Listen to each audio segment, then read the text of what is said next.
His father, John's grandfather, had also earned that top rank in the Navy. In fact, members of the McCain family had fought in every U.S. war, going back to the American Revolution. Because the McCains moved so often, young John found it hard to make lasting friends. It didn't help that he also tended to get angry easily. At 2 years old, if John didn't get his way, he would hold his breath until he passed out. When he began attending school, he often got in trouble for fighting. John was small for his age, and he sometimes felt he had to prove how tough he was by starting these fights. With his father often away for military duty, John grew close to his mother. From her, he learned to find pleasure whenever he could. Like her, he was outgoing and enjoyed meeting people. And while spending one summer at his grandmother's house, John discovered that he loved to read. Many of the books were adventure tales, and from them John learned that to be a good person, he should treat people fairly. At 15, John entered Episcopal High School, a private school for boys in Alexandria, Virginia. His parents wanted him to get a good high school education that would prepare John to enter the U.S. Naval Academy. From an early age, John knew he would attend the academy and then become a Navy officer, just as his father and grandfather had. John continued to get into trouble at Episcopal.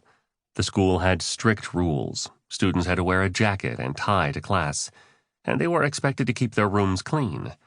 John broke the rules almost every chance he got. His room was often messy, and he wore jeans with an old jacket. At times, he broke another rule by leaving his room at night to go to nearby Washington, D.C. First-year students at Episcopal were called rats by the older students. John earned the nickname Worst Rat.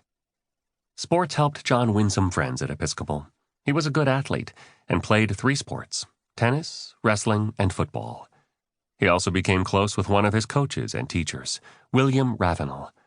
In Mr. Ravenel's class, John deepened his love of reading. The teacher also taught John the importance of following the school's code of honor. The code stressed that students should not lie, cheat, or steal. Following the code helped shape a person's character, or how well or badly they acted. Later in life, John wrote, "It is your character, and your character alone, that will make your life happy or unhappy." In 1954, John graduated from Episcopal and entered the U.S. Naval Academy in Annapolis, Maryland.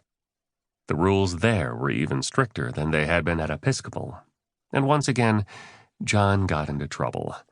He often had to march for miles as punishment for being late to class, not keeping his room clean, or breaking other rules. John also sometimes struggled with his studies. His favorite subjects were English and history. The academy, though, required many science and math classes, subjects John found difficult. He often asked other students to help him prepare the night before a test. He later said, "I got by, just barely at times, but I got by." In 1958, he left the academy as an ensign, the lowest rank for an officer in the Navy. For the next several years, John learned how to fly planes. Most Navy planes fly from large ships called aircraft carriers. John had to learn the difficult task of taking off and landing while the ship moved through rolling waves.